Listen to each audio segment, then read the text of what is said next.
ఇది రాజశేఖర రెడ్డి గారి అభిమానులు ఎవరు కూడా సమ్మతించని విషయం, ఎవరూ ఒప్పుకోరు. ఆఖరికి రాజశేఖర రెడ్డి గారి భార్యను కూడా అవమానించారు. నేను రాజశేఖర రెడ్డి గారి బిడ్డను కాదు అంటే విజయమ్మ గారిని అవమానించినట్టే కదా.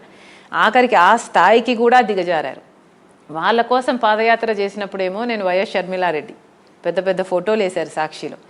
ఆఖరికి నేను వాళ్ళకు వ్యతిరేకిని అయ్యాను కాబట్టి అసలు నేను రాజశేఖర రెడ్డి బిడ్డనే కాకుండా పోయాను, అసలు ఒక గౌరవం ఉన్న మహిళనే కాకుండా పోయాను, అసలు నాకంటూ ఒక పేరు కానీ ఒక స్టాండ్ కానీ అసలు ఏదీ లేకుండా పోయింది వాళ్ళ దృష్టిలో. ఇంత దారుణంగా ఇంత దిగజారాల్సిన అవసరం లేదండి. బికాజ్ ఇఫ్ యూ సీ చాలా పొలిటికల్ ఫ్యామిలీస్లో చాలామంది brother sisters are in different parties, wife husband కూడా are in different parties, father sons are in different పార్టీస్లో ఎందుకు చేరుతాము అంటే ఆ పార్టీ ఐడియాలజీ నచ్చి చేరుతాము. అయినంత మాత్రాన వ్యక్తిగతంగా ఒకరు కనిపిస్తే చంపేసుకోవాలి, దూషించుకోవాలి అన్నంత స్థాయికి దిగజాల్సిన అవసరం లేదు.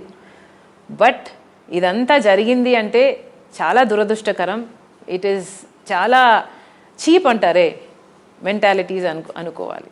అంటే రాజశేఖర రెడ్డి బిడ్డని ఇన్ని మాటలు పడుతూ ఉంటే కొంతమంది పెయిడ్ ఆర్టిస్టులు సినిమా వాళ్ళని కూడా తీసుకొచ్చి వాళ్ళ చేత వీడియోలు రిలీజ్ చేస్తూ ఉంటే ఆ మాటలు వింటూ ఉంటే అదే రాజశేఖర రెడ్డి గారిని అభిమానించే మాలాంటి వాళ్ళు ఎన్నో కోట్ల మంది గుండె తరుక్కుపోతాం. చాలామందికి నిజానికి చాలామంది ఎమోషన్ అవుతున్నారు. ఏంటి షర్మిల గారు ఇన్ని మాటలు పడాలా రాజకీయాల్లో, ఆవిడకి ఏం అవసరం, నిజానికి ఏం అవసరం, ఆవిడకి లేని లోటు ఏముంది, దర్జాగా హ్యాపీగా బెంగళూరులో బిజినెస్ చేసుకుంటూ హ్యాపీగా ఉండొచ్చు. కానీ వాళ్ళు వచ్చి చెల్లెల కోసం అండగా నిలబడి ఇంత రోడ్ల మీద తిరుగుతూ ఇన్ని అవమానాలు పడుతున్నారే అని మాకు బాధేస్తుంది. అట్లా మీరు కూడా ఎమోషన్ అయినట్టున్నారు 2-3 సభల్లో.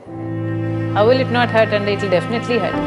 ఎవరి కోసం అయితే నిస్వార్థంగా అన్ని కిలోమీటర్లు పాదయాత్ర చేశాను, నేను ఎవరి కోసం అయితే ఏ పార్టీ కోసం కష్టపడ్డాను, ఏ మనిషి కోసం కష్టపడ్డాను, ఎందుకు చేశాను? ఆ రోజు మీరు కష్టాలలో ఉన్నారు కాబట్టి చేశాను కదా.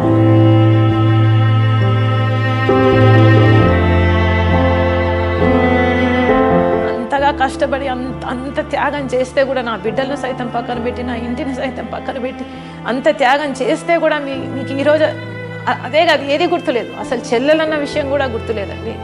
It's sad, it's very sad. కానీ ఏ చెల్లెలకి రాకూడని కష్టం కదండి ఇది.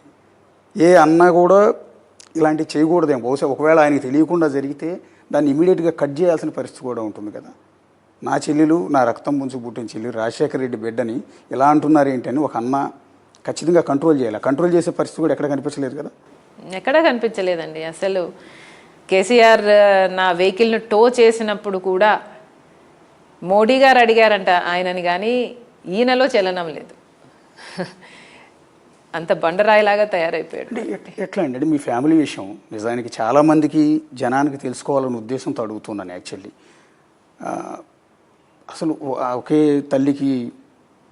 తల్లి కడుపును పుట్టిన అన్నా చెల్లెళ్ళు కలిసి పెరిగారు, కలిసి ఆడుకున్నారు, కలిసి చదువుకున్నారు.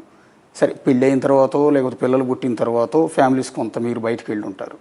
కానీ ఎందుకండి అంత సొంత చెల్లెల మీద అన్న ఇంత దారుణంగా బిహేవ్ చేయాల్సిన అవసరం రాజకీయం అనేదంతా తెలియదండి. అదే నాకు కూడా అర్థం కాని విషయం. అధికారంలోకి రానంత వరకు జగన్మోహన్ రెడ్డి జగనన్న, అధికారంలోకి వచ్చాక ముఖ్యమంత్రి Jaganmohan Reddy is a different person. అసలు నేనే గుర్తుపట్టలేకపోయాను. ఒక్కొక్కటి ఆయన చెప్తున్న మాటలైతేనేమి, ఆయన చేస్తున్న పనులైతేనేమి అసలు నేనే గుర్తుపట్టలేనంత స్థితిలో తయారయ్యారండి. It was shocking. ఎందుకు చెల్లెల్ని దూరం పెట్టారు అని నిన్న ఒక నేషనల్ మీడియాలో ఒక రిపోర్టర్ లేడీ మహిళా యాంకర్ అడిగిన ప్రశ్నకి జగన్ గారు ఇచ్చిన ఆన్సర్ ఏంటంటే, ఒక జనరేషన్ నుంచి, ఒక ఫ్యామిలీ నుంచి ఒకరికి మాత్రమే రాజకీయ వారసత్వం ఉండాలి అని.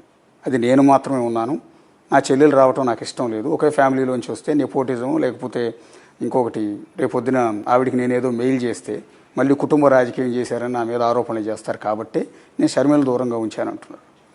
రాజశేఖర్ రెడ్డి గారి తమ్ముడు వివేకానంద రెడ్డి గారు రాజకీయాల్లో లేరా అండి? రాజారెడ్డి గారు రాజకీయాలలో లేరా అండి?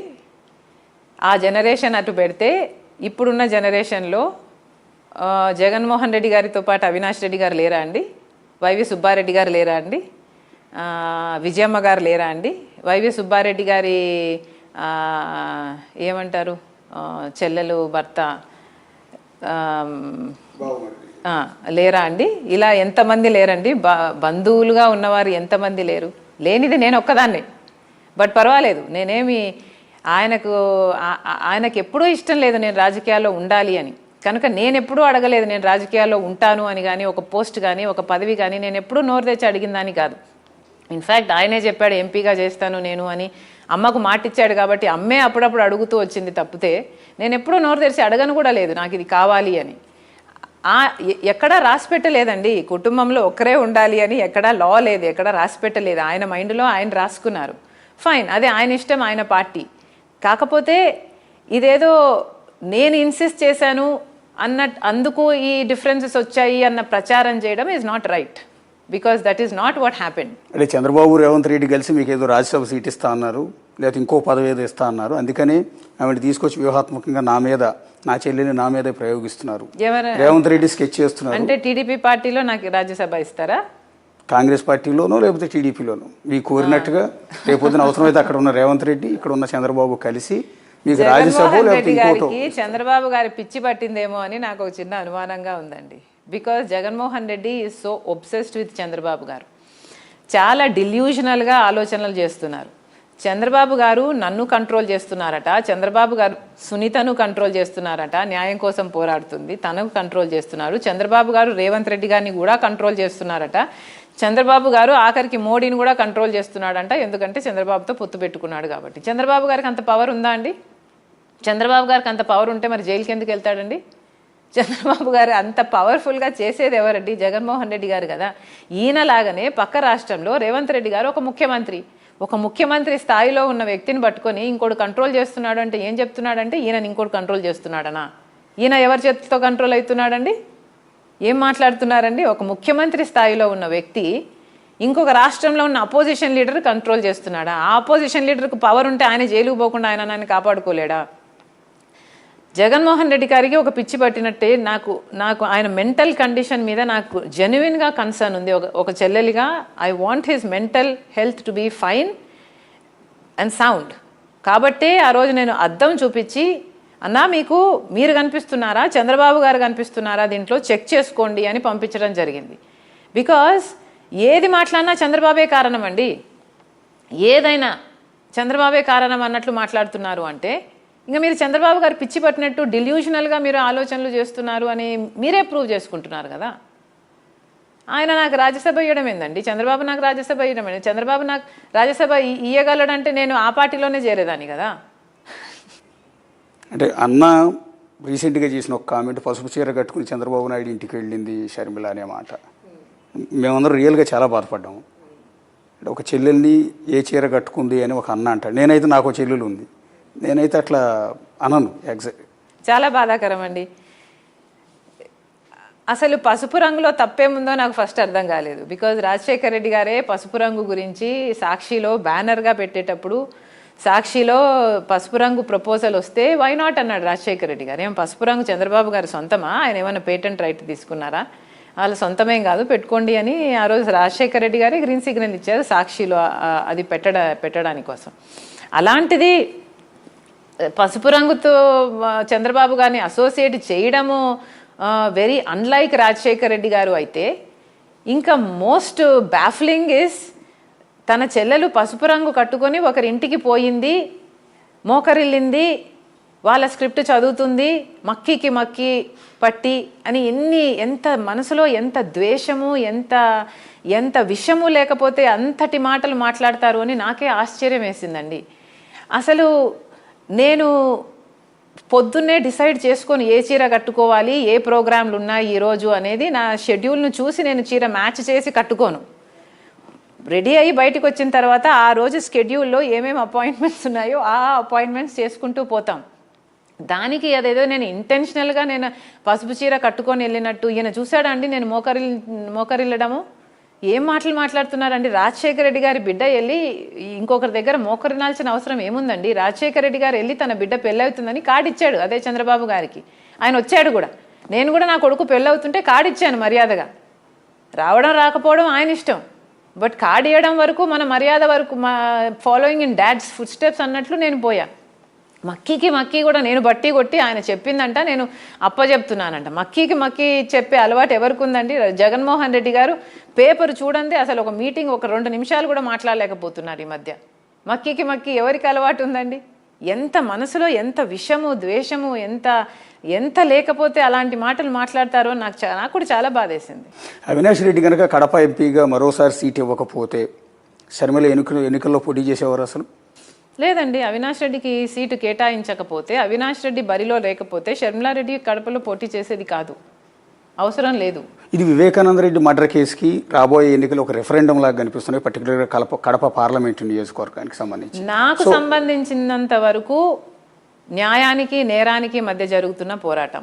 కళ్ళ ముందరే ఇంత అన్యాయం జరుగుతుంటే ఇంకా భరించలేక నేను బరిలో దిగాను. బికాస్ ఒక మర్డర్ అక్యూజ్డ్ని మీరు కాపాడడమే కాకుండా 5 సంవత్సరాలు మళ్ళీ అదే మర్డర్ అక్యూజ్డ్ని, చిన్నాన మర్డర్ అక్యూజ్డ్ని మీరు పోటీకి కూడా నిలబెట్టారు. ఎంత అహంకారం కాకపోతే, ప్రజలు ఎంత పిచ్చోళ్ళు కాకపోతే అని మీకు నమ్మకం లేకపోతే మీరు మళ్ళీ అదే పొరపాటు ఎందుకు చేయాలనుకుంటారు? మర్డర్ అక్యూజ్డ్ అని సాక్ష్యాలు ఆధారాలు అన్నీ ఉన్నాయి. ఇంకో పక్క సునీతమ్మ అరుపేరుకని పోరాటం చేస్తూనే ఉంది. మరి అలాంటప్పుడు మీరు ఆ కుటుంబానికి ఇవ్వాల్సిన భరోసా ఇవ్వకపోగా మర్డర్ అక్యూజ్డ్గా ఉన్న వాళ్ళకు మళ్ళీ టికెట్ ఇస్తారా? ఎక్కడ న్యాయం అండి ఇది? మర్డర్ అక్యూజ్డ్గా లేకపోతే వేరే విషయం, మర్డర్ అక్యూజ్డ్గా సాక్ష్యాలు లేకపోతే ఇంకొక విషయం.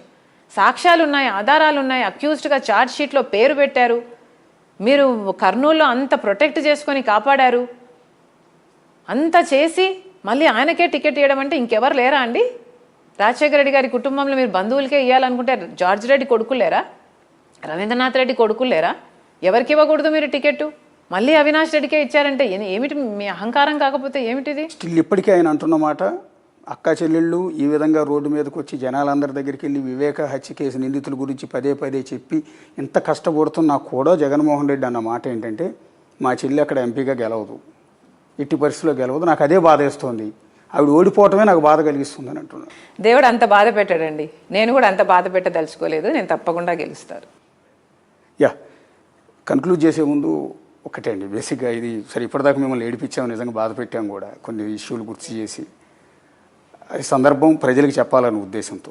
కాకపోతే మీ గురించి ఒక వెరీ ఇంట్రెస్టింగ్, యాక్చువల్లీ మీకు ఒక బ్రాండింగ్ వచ్చింది తెలుగు రాష్ట్రాల్లో, మీరు గమనించారో లేదో. మీరు అన్న కొన్ని డైలాగులు ఈరోజు సినిమాల్లో వాడుతున్నారు, ఎంటైర్ సోషల్ మీడియాలో ఉంటాయి మీరు మాట్లాడిన మాటలు. తెలంగాణలో వాడినప్పుడు ఆడపిల్లని ఎందుకంటారు అంటే ఆడపిల్ల కాబట్టి అనేది ఒకటి, మీ ఆవిడని ఎందుకంటారు అంటే మీ ఆవిడ కాబట్టి, పాదయాత్ర అంటే పాదాల మీద చేసే యాత్ర కాబట్టి పాదయాత్ర.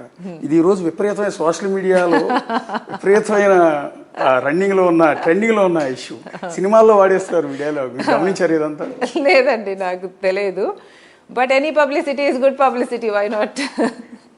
అంటే వాటిని ఎంజాయ్ చేశారు మీరు ఎక్కడన్నా? అంటే మీకు ఒక బ్రాండింగ్ వచ్చేసింది దానివల్ల. ఒకటి చూపించారు, ఒక మీమ్ చూపించారు నాకు, పాదాల మీద నడిస్తే పాదయాత్ర అనేది నా పిల్లలు చూపించారు మీము, చూశాను నేను.